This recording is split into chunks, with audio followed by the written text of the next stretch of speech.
Di segmen ini saya akan mewakili satu pertanyaan dari Twitter, ya. Permintaannya dari Siska Dianovita. Dok, kapan ya di Dr. Oz membahas psoriasis? Masih banyak yang belum ngerti nih tentang penyakit itu.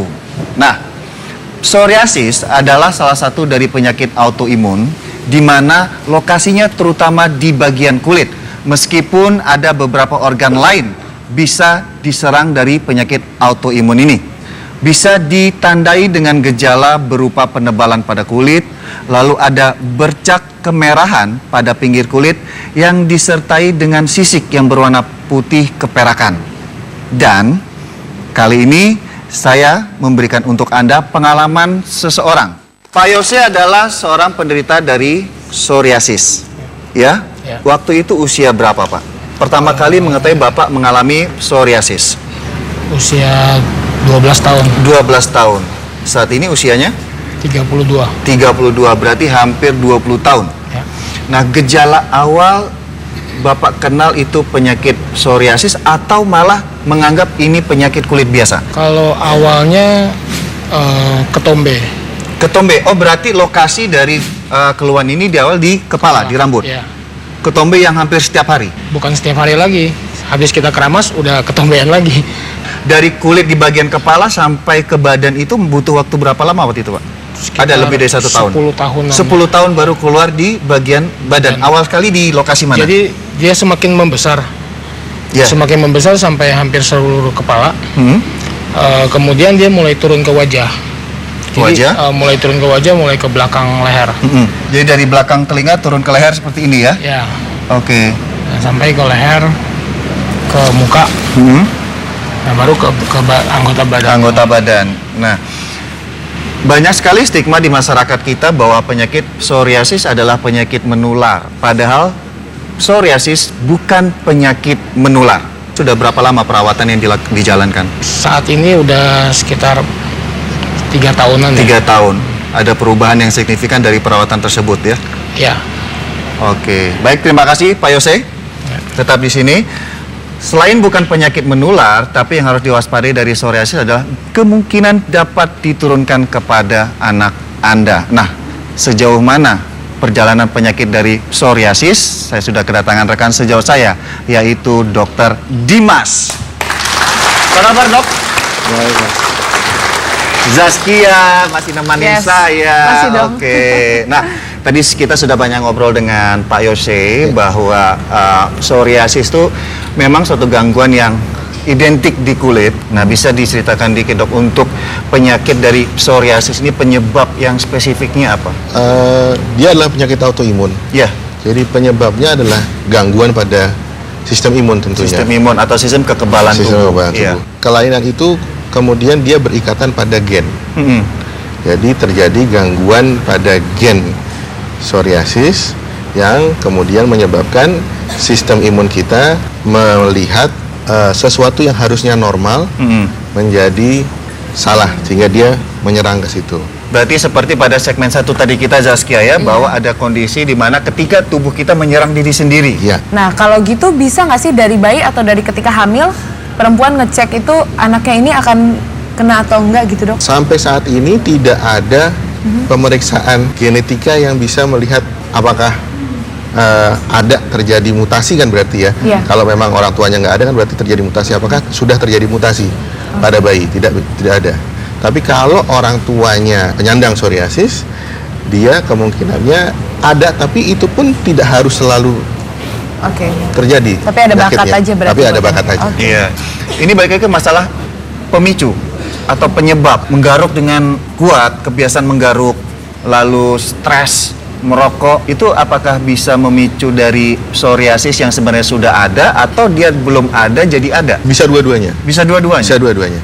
Jadi memang pemicunya itu selain stres, kemudian obat-obatan ya, seperti anti malaria, seperti beta blocker itu obat jantung, lithium itu obat psikotik ya, itu bisa memicu. Kemudian infeksi saluran napas atas yang terutama oleh Streptococcus itu bisa memicu. Sedangkan garukan itu sendiri itu sebetulnya terjadi karena ada yang disebut sebagai fenomena Kupner.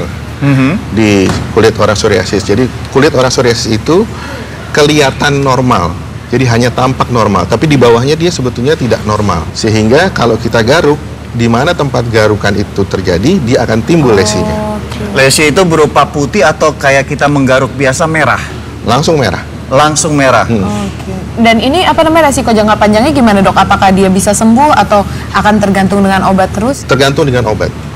Dia masih belum ada penyembuhan yang total untuk psoriasis ini. Di situ juga masalahnya sebetulnya. Dan kemudian obatnya juga pilihannya terbatas. Nah, ingin tahu bagaimana cara penanganannya? Zaskia, Dr. Dimas, kita lakukan sedikit percobaan mengenai penanganan psoriasis yang ringan. Nah, Zaskia di sini, ya, kita mau kasih kepada pemirsa yang di rumah dan juga di studio contoh psoriasis yang ringan, ya.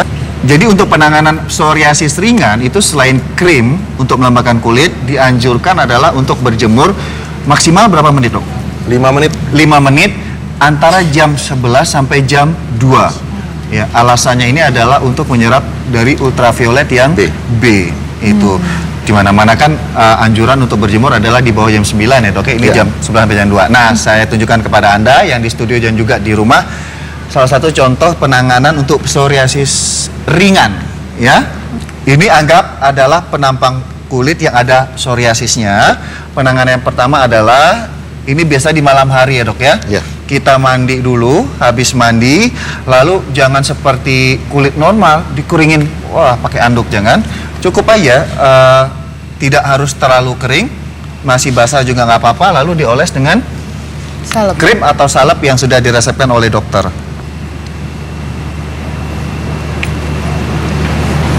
Jadi diusap rata ya, dok, ya? Ya, diusap rata. Diusap rata pada kulit Anda. Jadi pada saat lembab, itu penetrasi salep juga jadi lebih baik. Sehingga kita tidak butuh salep yang terlalu banyak. Oh gitu ya, anggap misalnya penampangnya luas segini aja udah cukup gitu, dok, ya? Ya. Yang penting adalah diusap rata. Nah, tujuannya adalah kandungan nutrisi atau vitamin D untuk melembabkan kulit pada penderita psoriasis ini bisa maksimal penyerapannya. Itu kita gunakan wrap plastik ini. Zaskia, bisa? Ini ditutup biar krim tadi menyerap dengan sempurna dan dibiarkan semalaman sampai besok pagi. Nah,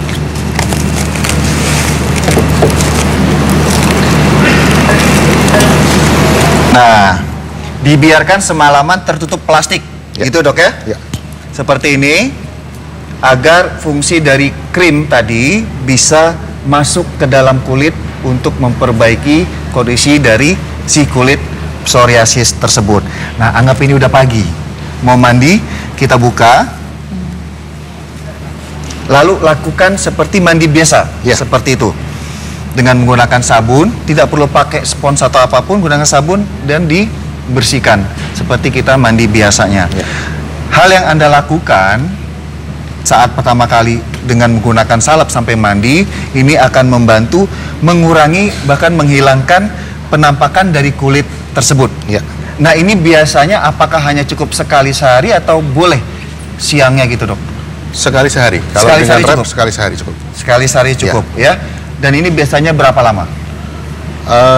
Kita lakukan 2 sampai 3 minggu biasanya. 2 sampai 3 minggu setiap malam. Setiap malam. Habis itu baru dikontrol dokter untuk lihat perkembangannya, ya. Selain dengan obat yang sudah diresepkan yang untuk diminum. Baik, terima kasih, tepuk tangan buat Dr. Dimas.